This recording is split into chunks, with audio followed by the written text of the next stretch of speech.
ബംഗ്ലാദേശിലെ സർക്കാർ വിരുദ്ധ കലാപം അടിച്ചമർത്തിയ കേസിൽ മുൻ പ്രധാനമന്ത്രി ഷെയ്ഖ് ഹസീനയ്ക്ക് വധശിക്ഷ. The international crimes tribunal of ബംഗ്ലാദേശാണ് ശിക്ഷ വിധിച്ചത്.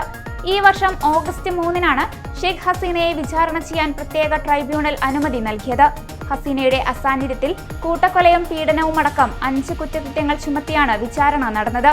വധശിക്ഷയെ ചരിത്രപരമായ വിധി എന്നാണ് ബംഗ്ലാദേശ് സർക്കാർ വിശേഷിപ്പിച്ചത്.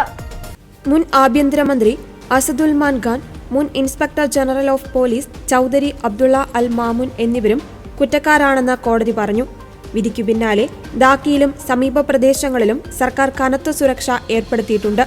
കോടതി മുറിയിലും പരിസരത്തും കൂടിയിരുന്ന ആൾക്കൂട്ടം ആർപ്പുവിളികളോടെയും കൈയടികളോടെയുമാണ് വിധി പ്രസ്താവനയെ സ്വീകരിച്ചതെന്ന് വാർത്താ ഏജൻസികൾ റിപ്പോർട്ട് ചെയ്തു.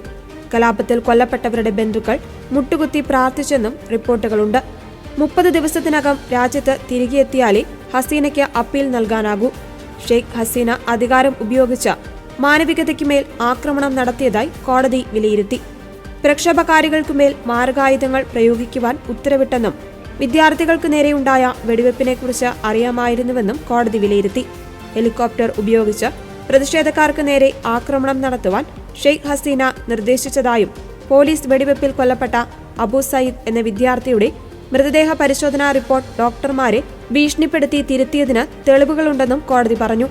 തൊഴിൽ സംവരണത്തിനും അഴിമതിക്കുമെതിരെ യുവാക്കളും വിദ്യാർത്ഥികളും തുടങ്ങിവെച്ച സമരമാണ് വലിയ പ്രക്ഷോഭത്തിലേക്കും ഹസീനയുടെ അധികാര നഷ്ടത്തിലേക്കും നയിച്ചത്.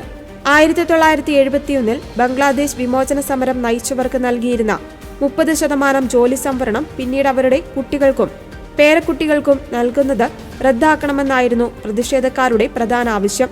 2018 സർക്കാർ നിർത്തലാക്കിയ സംവരണം പുനഃസ്ഥാപിക്കുവാൻ ഹൈക്കോടതി ഉത്തരവിട്ടതിനെ തുടർന്നാണ് സമരം തുടങ്ങിയത്. ഹസീന പ്രക്ഷോഭകരെ റസാക്കർ എന്ന് വിളിച്ചത് കൂടുതൽ പ്രകോപനത്തിന് കാരണമായി. വിമോചന സമരകാലത്ത് പാകിസ്ഥാനെ പിന്തുണച്ചവരാണ് റസാക്കർമാർ.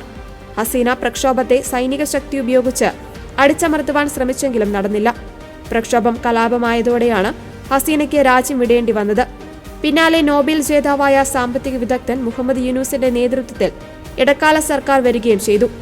200-ലേറെ കേസുകളാണ് ഹസീനയ്ക്കെതിരെ ബംഗ്ലാദേശ് ചുമത്തിയത്. ഇതിൽ 179 കൊലക്കുറ്റങ്ങളാണ്. മനുഷ്യത്വത്തിനെതിരെയുള്ള കുറ്റം, വംശഹത്യ, തട്ടിക്കൊണ്ടുപോകൽ എന്നിവയും ഹസീനയുടെ പേരിലുള്ള കേസുകളിൽ ഉൾപ്പെടുന്നു.